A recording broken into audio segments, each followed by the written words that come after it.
You guys will find that you have passions, and having a passion is a gift. I think we all have passions, and you don't get to choose them, they pick you, but you have to be alert to them. You have to be looking for them. And when you find your passion, it's a fantastic gift for you because it gives you direction, it gives you purpose. You can have a job, or you can have a career, or you can have a calling. And the best thing is to have a calling. And if you find your passion, you'll have that, and all your work won't feel like work to you. Many kids and many grown-ups do figure out over time what their passions are. And sometimes we let I don't think it's that hard. I think what happens though sometimes is that we let our intellectual selves overrule those passions. And so that's what needs to be guarded against. My job, one of my jobs as the leader of Amazon, is to encourage people to be bold. And people love to focus on things that aren't yet working. And that's good, it's human nature. That kind of divine discontent can be very helpful. But it's incredibly hard to get people to take bold bets. And you need to encourage that. And if you're gonna take bold bets, they're gonna be experiments. And if they're experiments, you don't know ahead of time whether they're gonna work. Experiments are by their very nature prone to failure, but a few big successes compensate for dozens and dozens of things that didn't work. So, bold bets, AWS, Kindle, Amazon Prime, our third-party seller business, all of those things are examples of bold bets that did work, and they pay for a lot of experiments. I've made billions of dollars of failures at Amazon.com, literally billions of dollars of failures. And you might remember Pets.com or Cosmo, or give myself a root canal with no anesthesia very easily. None of those things are fun, but they don't matter. What really matters is companies that don't continue to experiment, companies that don't embrace failure. They eventually get in a desperate position where the only thing they can do is make a kind of Hail Mary bet at the very end of their corporate existence. Whereas companies that are, making bets all along, even, big bets, but not bet the company bets. I don't believe in bet the company bets. That's when you're desperate. That's the last thing you can do. It's not, you could be out of work and have terrible work-life balance. Even though you've got all the time in the world, right. You could just feel like, oh my God, I'm miserable, and you would be draining energy. And so you have to find that harmony. It's a much better word. And I think for most people, it's about meaning. People want to know that they're doing something interesting and useful. And for us, because of the challenges that we have chosen for ourselves, we get to work in the future, and it's super fun to work in the future for the right kind of person. You need to be nimble and robust. So you need to be able to take a punch, and you also need to be quick and innovative and doing new things at a high speed. That's the best defense against the future. And you have to always be leaning into the future. If you're leaning away from the future is going to win every time. Never, ever, ever lean away from the future. We all have adversity in our lives. I doubt if you really, if you know somebody, any friend or anybody that you talk to, there's no lack of adversity. And by the way, that's good, because it's what teaches us how to get back up. You fall down, you get back up. It always happens. And you get certain gifts in life, and you want to take advantage of those.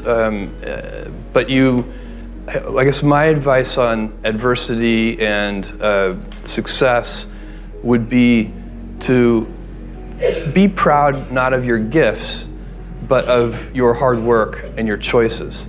So you may be the kinds of gifts you get in life. You might be really good at math. It might be really easy for you. That's a kind of gift.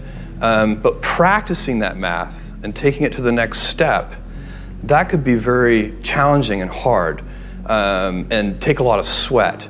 That's a choice. You can't really be proud of your gifts because they were given to you. You can be grateful for them and thankful for them. But your choices you choose to work hard. You choose to do hard things. Those are choices that you can be proud of. Being an inventor requires, because the world is so complicated, you have to be a domain expert. I mean, in a way, even if you're not at the beginning, you have to learn enough so that you become a domain expert. But the danger is once you become a domain expert, you can be trapped by that knowledge.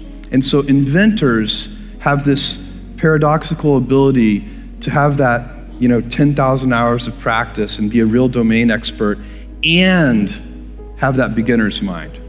Have that look at it freshly, even though they know so much about the domain. And that's the key to inventing. You have to have both. And I think that is intentional. I think all of us have that inside of us, and we can all do it, but you have to be intentional about it. You have to say, yeah, I am going to become an expert, and I'm going to keep my beginner's mind. You can't skip steps. You have to put one foot in front of the other. Things take time. There are no shortcuts. And but you want to do those steps with passion and ferocity. It's easy to have ideas. It's very hard to turn an idea into a successful product. There are a lot of steps in between, and it takes persistence, relentlessness. So I always tell people who think they want to be entrepreneurs, you need a combination of stubborn relentlessness and flexibility. And you have to know when to be which. And basically you need to be stubborn on your vision, because otherwise it'll be too easy to give up. But you need to be very flexible on the details, because as you go along pursuing your vision, you'll find that some of your preconceptions were wrong, and you're going to need to be able to change those things. So I think taking an idea successfully all the way to the market and turning it into a real product that people care about and that really improves people's lives is a lot of hard work. Don't try to chase what is kind of the hot passion of the day.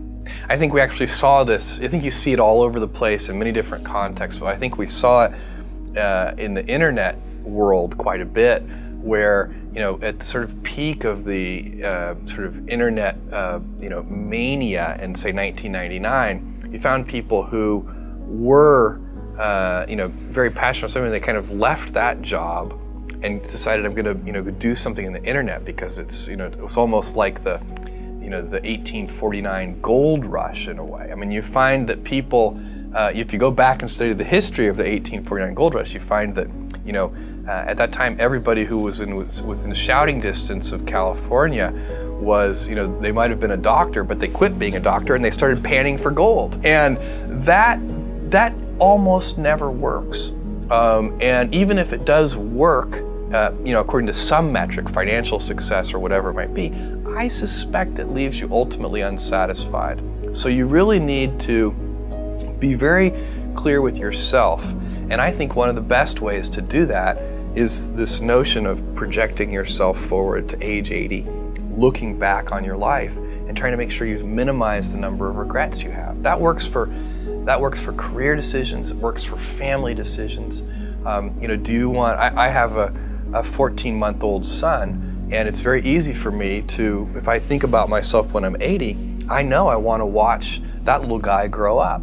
And so I don't want to be 80 and think, shoot, I missed that whole thing, and I don't have the kind of relationship with my son that I wished I had, and so on and so on. So if you think about that, so I guess another thing that I would recommend to people is that they always take a long-term point of view. And I think this is something about which there's a lot of controversy. There's a lot of people, and I'm just not one of them, believe that you should live for the now. I think what you do is you think about the great expanse of time ahead of you and try to make sure that you're planning for that in a way that's going to leave you ultimately satisfied. So this is the way it works for me. And I mean, everybody needs to find that for themselves. So I think there are a lot of paths to satisfaction, and you need to find one that works for you.